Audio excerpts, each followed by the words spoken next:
What will be the future for outlet like this?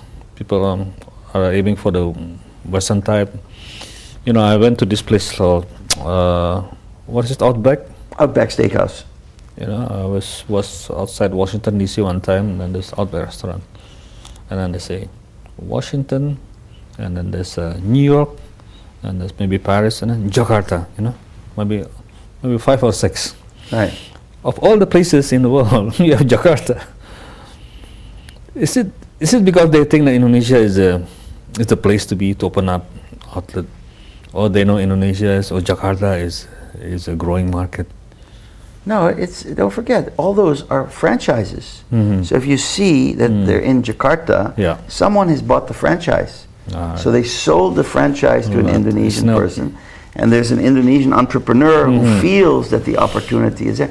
I just spoke to one of the managers from Outback. He was saying, wow, for the first 4 years we were losing money. So Right. now we're getting to the point where we're breaking even. So no, even though they're busy, whether they're making money is a point too. That's right.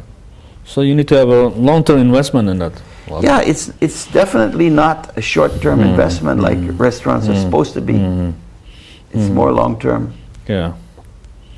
Interesting observation. You know, the Indonesian entrepreneur that get the license for the franchise. Right. I would have thought the operator is the same company. They are not. No, I think mostly all the Western restaurants that you see here, they're all franchises. All right. So, and then they open up here, and then it's the risk of the Indonesian investor, whether he makes money or not.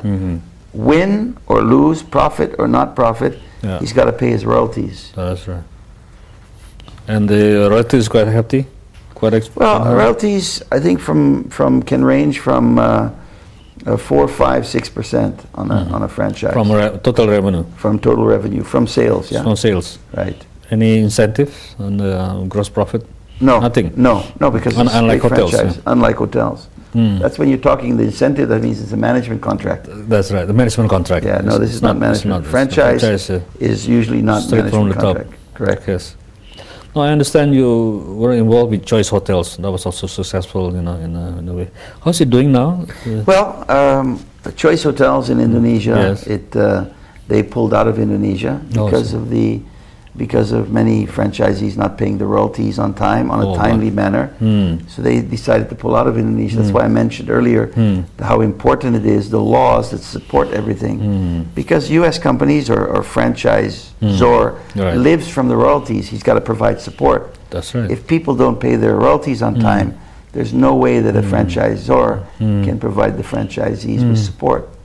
Oh, that is the main reason. Yeah. That's the reason. And we went on to open Core Hotels, which is Indonesian. It's an Indonesian management company with brands, and we intend to make it popular throughout Indonesia, and of course, maybe someday go to the international market. So Core is a genuine Indonesian company. It's an Indonesian company, correct? Right. That is your own operation too. It's part of our group. So you're managing the property. We manage properties, and we have our brands that go along with it. I'll have our president come in one time and talk about hotel operations.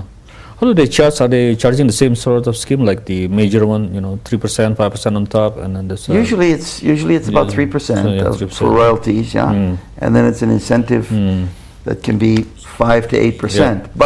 But it's in today's market, it's management, franchise. It's a lot of it is flexible and negotiable. All right. Okay, you should be coming back in a few minutes after the short commercial break. Thank you.